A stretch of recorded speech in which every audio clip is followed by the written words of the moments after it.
Brabazon. I'm the Dean of Graduate Research at Flinders University, and welcome to this very special place and this very special vlog. But let me start at the beginning with an introduction.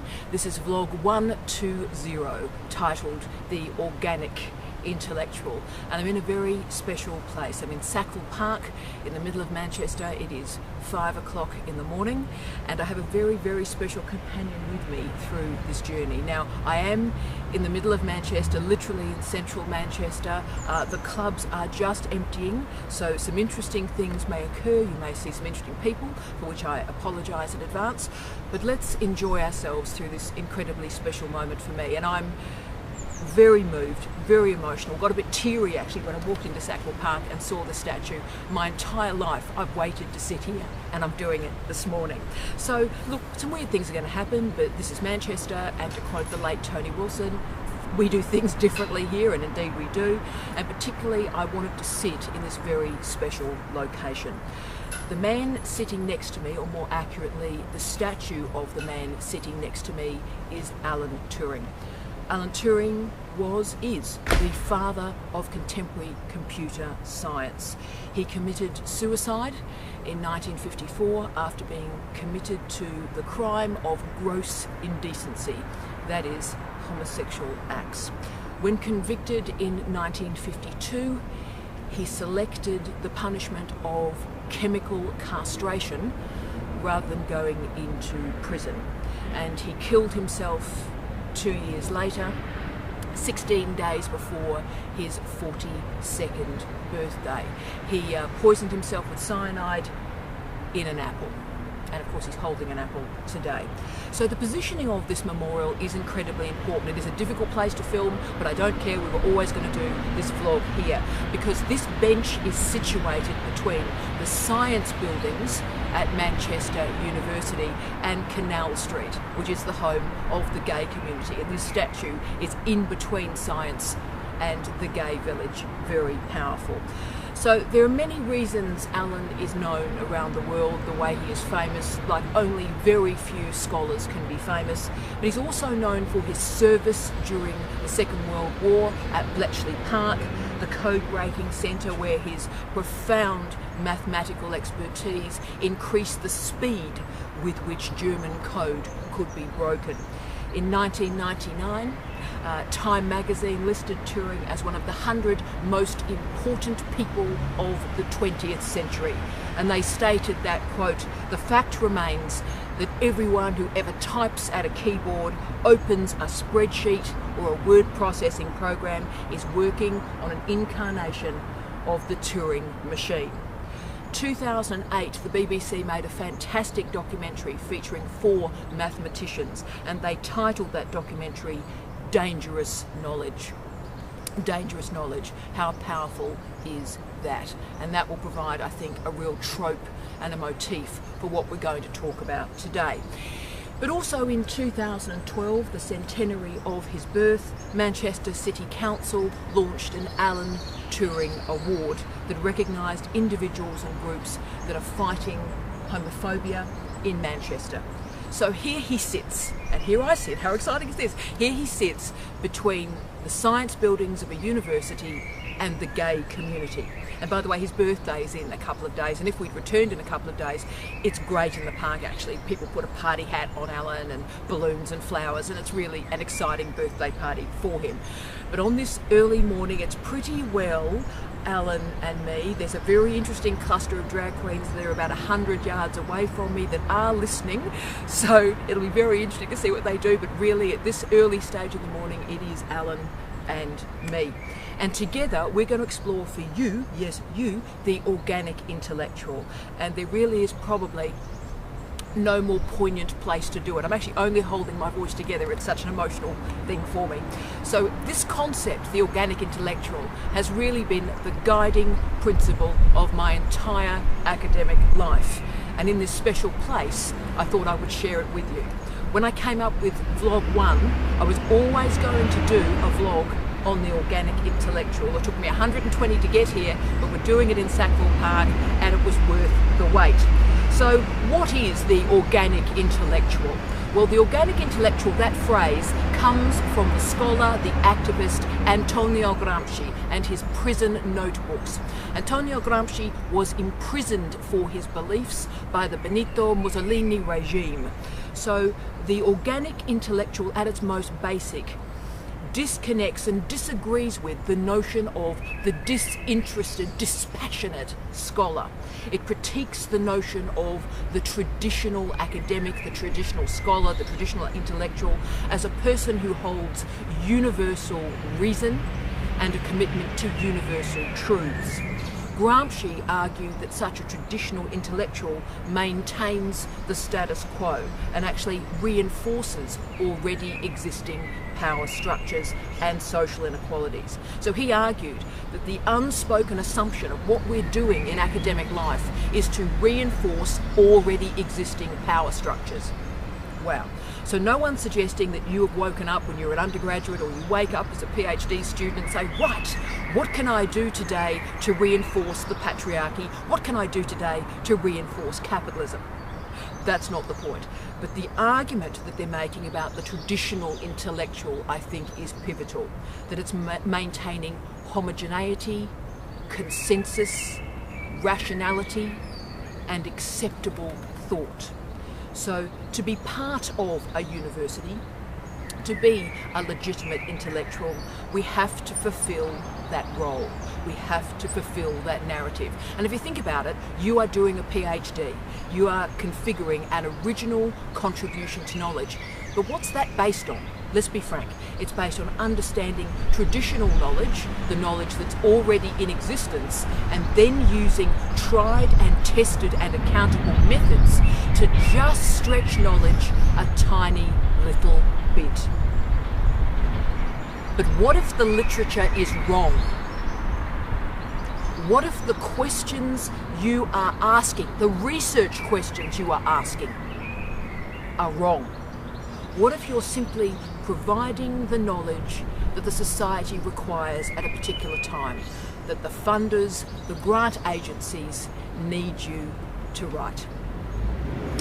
So if you think about it, what we do in education, so much of what teaching and learning is about is repetitive, it's cumulative, and it feeds into common sense. But the organic intellectual is different. This is an unstable identity. This is a contingent identity. It's not in a comfortable space. In fact, it claws out new spaces, innovative spaces that people didn't even think knowledge could come from. So perhaps you can understand a little bit about why we're here today with Alan between Manchester University and Canal Street. Because Alan is an inspiration, the best of what we can be as a scholar. And I hope he is an inspiration to you, but also the organic intellectual. On a bad day, remember my words today. Gramsci argued that so much of education, so much of learning involves repetition, accumulation, simply reinforcing that which we already know. And that means the truths of our time, common sense if you will, transcends far beyond its usefulness or its reasonableness or its effectiveness. Teaching generation after generation after generation of commonsensical knowledge is having an impact. So for Gramsci, education had to be a lot more. It is disruptive and it challenges the status quo. So differences, uncomfortable, unstable, defiant differences are important to how we think about this different and defiant knowledge. So differences via class, race, gender, sexuality, age, just to use the sociological mantra this morning, won't sit naturally or comfortably in the scholar's toolbox. So identity, who you are, starts to chafe, starts to rub. So the organic intellectual uses who they are to start to challenge common sense, challenge what we take for granted. So the role of the organic intellectual is not to hook into or insert this newly legitimised knowledge back into common sense. It's not about learning new stuff over here and hooking it back in. That's not the point. what the point of the organic intellectual is to show that all the knowledges that we've grown up with, that we've accepted as true, are not. They need to be challenged. So class-based inequality needs to be revealed, needs to be seen rather than assumed. So why black men are in jail in numbers far beyond white men need to be questioned, challenged and critiqued. This is not business as usual. So the organic intellectual is a maker of knowledge and a communicator of knowledge, intervening in practice and intervening in theory. So the organic intellectual reveals, if you will, the provisional nature of truth, the provisional nature of the knowledge that we hold to be true. Now, I find all of this incredibly inspiring, particularly now. Although we're living it, we have to recognise we live and we're researching, we're working in profoundly odd, unusual, weird times. Think about it. Climate change, pollution, water security, food security, energy security, unemployment, underemployment, deep poverty, the casualised economy, before we even get into Trump or Brexit. Now, Steve and I watched the Trump election with a fair amount of horror. And look, we could have assumed the traditional role as intellectuals and looked at, how did Trump happen? Look at celebrity culture, look at the patterns, the voting patterns of rural voters, start to think about why the disempowered white working class had disconnected from more progressive political forces. All of that is interesting, but all of that is functioned and created by a traditional intellectual project. So when Steve and I decided to write the book Trump Studies, we made the active decision to use an organic intellectual trope. We were moving far beyond what was acceptable traditional academic intellectual rules. We did not accept this state of affairs as normal, as natural, or business as usual. This is not business as usual. This man is not simply another president of the United States, just as Brexit is not simply another moment in the complicated, convoluted history between the United Kingdom and a united Europe. So the organic intellectual problematises common sense and realises for not 1 minute should Trump be understood as a natural or normal or legitimate president. This is not presidency and business as usual.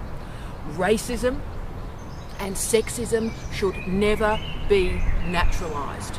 We should never accept comments about Mexicans, men and women with impairments, women, smart people. If we sit and accept this knowledge as common sense, then we as scholars are complicit in the disempowerment of others. So the organic intellectual crafts out a separate space, a different space, a defiant space to show that alternatives are available to common sense. So the reason why, for example, some of the most empowering methodologies on planet Earth right now are coming from Indigenous scholars is because higher education institutions are colonising institutions. So Indigenous scholars do not sit comfortably in these institutions. They're not part of business as usual. So universities are colonising institutions, and Indigenous colleagues have to sit and be staunch and fight and occupy a different type of scholarly space. So they are organic intellectuals because they have been excluded from the commonsensical product and produce of creating knowledge. So the Gramscian definition of the organic intellectual was someone who came from a social class or indeed a social group that never made it through school and never made it through university. So this is a person who came from an unusual social background and yet carried that social background with them through their formal education. So you can see why we're sitting next to Alan, with Manchester University on one side and Canal Street on the other. Because because of his times and because of the laws of those times in which he lived, his gayness was illegal. And he was chemically castrated because of it. So all his traditional intellectual commitments, his brilliance, his courage in fighting the Nazis, all of that was irrelevant because he was gay. So the organic intellectual allows all of us to understand who we are and use who we are to create a better knowledge. It allows us to be remarkable, be spectacular, and stand for something. Stand for difference. None of this is about denying who we are. In fact, it's the exact opposite. It's actively using who we are, our truths, our injustices, our prejudices, our discriminations, to make better knowledge. A tough knowledge, a rigorous knowledge, and yes, a more inclusive knowledge. So I think Alan Turing would be proud of us. There is a famous story that when he was arrested and charged with gross indecency, he explained in the police station exactly what he did. He didn't deny it because he said he has nothing to be ashamed of. So he went in some detail about what he actually did. No shame, just his truth. So at a time when being himself was illegal, Turing had the courage to be an organic intellectual and speak his truth and his identity to police and in a court of law where he pleaded guilty to gross indecency. So this example, I think, is really important. It means for those of you out there in a PhD program trying to offer an original contribution to knowledge, you have to remember an example like this and about the importance of a commitment to and a commitment for change. So from the truly beautiful Manchester, with Manchester University on one side, the gay community on the other, and I hope the drag queens really did enjoy this experience. It's been a really weird recording experience for me, but it's been amazing. I've waited my whole life to be here and it was worth every minute of it. So from the Alan Turing Memorial in Manchester, I wish you love, light and peace. Tia.